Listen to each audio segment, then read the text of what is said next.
The kickoff to round 23 is in the books, and unfortunately, the Manly Sea Eagles, their finals hopes are about as gone as the Roosters are, and the Roosters, well, there's still mathematically a chance of playing finals footy, but look, they're probably a long shot, but at least their fans can enjoy another week. So can Manly, but knowing Manly will play Penrith and the Warriors in New Zealand the next 2 weeks, it's going to be very, very tough. But ladies and gentlemen, it was Thursday Night Football round 23 at the Sydney Cricket Ground. An empty one it was, but the Sydney Roosters 26-16 winners over the Manly Sea Eagles. The Roosters probably looking their best all year on the Titans game. Look, the scoreline isn't as good as the Titans game, but I thought because of the opposition they were playing, this was definitely a better performance. Look, the Roosters attack, it still struggled a little bit. I would say maybe Manly's defense was good enough to keep them a bit scoreless. Because, look, the scoreline doesn't reflect how dominant the Roosters were. The Roosters could have easily have scored more tries. At one point, it was looking like they could actually get to 50, which is crazy to think because they actually did only score 26 points in the end. That send-off to Nathan Brown definitely had an influence. And, look, I can understand why they went with the send-off, and the Roosters were pumping Manly, that which was a big factor in why it was a send-off, at least in this Ranger's opinion. But, look, if it was 10-all, do I think it's a send-off? Probably not. I think what hurts Nathan Brown is the fact that he left his feet, but that's the way they're going to go, and he's still going to be missing 5 weeks, 4 to 5 weeks regardless.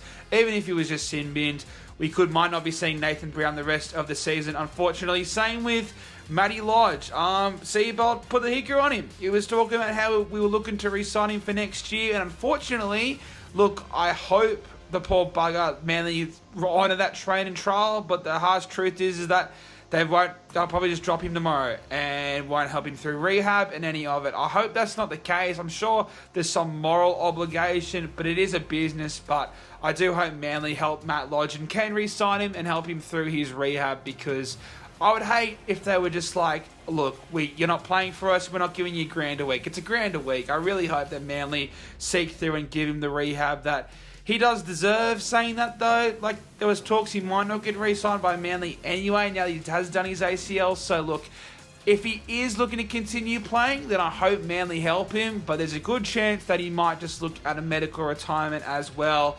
He's still got a lot to offer. I mean, he didn't do anything this game, obviously, besides look good for 2 minutes, but he's been nearly our best player outside of Ches the past 2 weeks. But in this game, not many good Manly players, to be perfectly honest.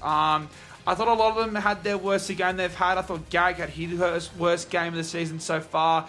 Jason Saab, he had a good 2 weeks, but I don't know what happened to him. Brad Parker was poor.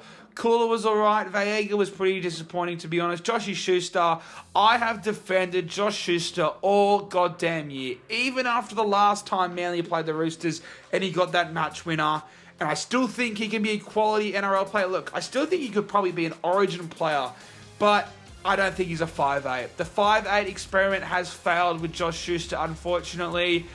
We've been waiting on him to get fit, and I'm a fat dude, so I can't really sit here and talk shit about Schuster's weight. But as an NRL player, as a professional athlete, if you want to be the 5'8", you have to be fitter than that. And he just hasn't really improved in that department as the season's gone on. He still looked great tonight, and that's why I do say that I still think he can be an Origin-level player, because he has these moments, and you're just like, bruh, that is insane. Sipley was alright. Croker, he does a job. He tries his heart out every week. Ola Kawati was great.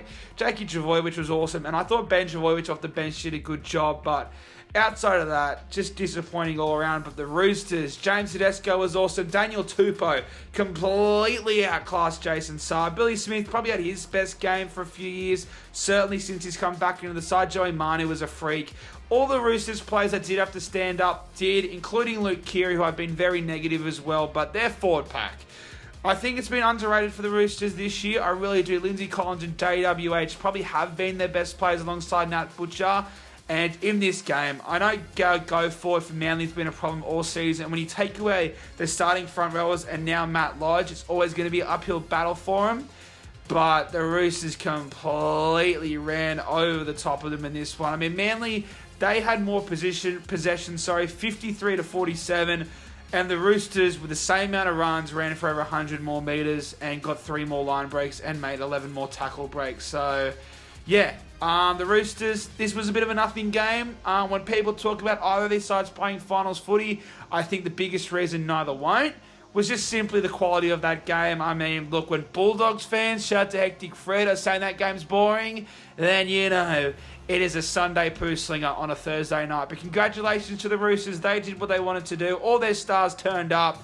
But yeah, it'll surprise me if both these teams are playing finals footy. For Manly, I'd honestly be going Schuster in the back row now, putting Jake Arthur, putting Cooper Johns, putting even Latu Fainu, even though he's leaving, in there. Blood some young gun, throw Gordon at 14.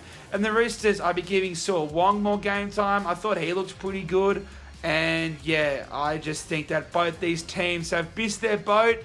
Both have had very bad luck with injuries. Manly's is only seeming to get worse. And on the day they announced that Tom Trbojevic might be back if they make the finals, well, just put Tommy on ice because Manly are no chance of getting past week 2 of September. There you have it, Thursday night in the books. A game at the beginning of the year I totally get was on Channel 9 prime time, but one that unfortunately just didn't live up to expectations.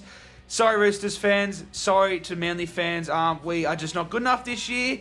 There's still a glimmer of hope, but Manly's run home's crooked, and I just think the Roosters have got too much of a hill to climb. And after the Titans game, I'm not saying they're back. Sorry, Bondi people. But ladies and gentlemen, smash that like button, leave a comment down below with your thoughts of the Roosters' 26-16 win over Manly, and I'll see you all in the next one. Friday Night Footy.